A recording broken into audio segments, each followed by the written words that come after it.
இங்க பாருங்க எங்க பாப்பாவை எப்பவும் 9 மணிக்கெல்லாம் படுத்துருவா. இன்னைக்கு ஞாயிற்றுக்கிழமைனால யாரும் படுக்கல.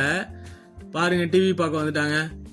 பாருங்க அவ என்ன பண்றான்னு மட்டும் பாருங்களேன். கொஞ்ச நேரம் எப்படி படுத்துக்கிட்டு அது டிவி பார்க்குது பாருங்க. அதுக்கு எல்லாம் தெரியுது. விஜய் டிவியில் ஏதோ ப்ரோக்ராம் ஓடிக்கிட்டு இருக்குது.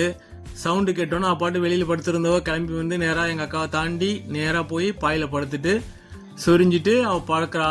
தம்பி இங்கிட்டு மெத்தையில படுத்துருக்கிறான். அவன் அதை பார்த்தோன்னா குசி ஆயிட்டான். பாப்பா வந்துட்டா அப்படின்னு சொல்லிட்டு அவன் டமால் வந்து இறங்கி வந்து அவளை கட்டி பிடிச்சிட்டு படுத்துருக்கிறான். என்னங்க காமெடியா இருக்குது. ஐயோ அவ்வளோ ஹாப்பிங்க ஃபேமிலியில. எம்மாடியோ செம்ம ஜாலிங்க. அங்க பாருங்க இந்த வாழை எப்படி படுத்துருச்சு பாருங்க. அவங்க கூட படுத்துட்டு அது டிவி பார்த்துட்டு இருக்குது. அவன் போய் கட்டி பிடிச்சிட்டு படுத்துருக்கிறான். என்னமோ கேர்ள் ஃப்ரெண்டை கட்டி பிடிக்கிற மாதிரி கட்டி பிடிச்சிட்டு படுத்துருக்கிறான் புள்ள.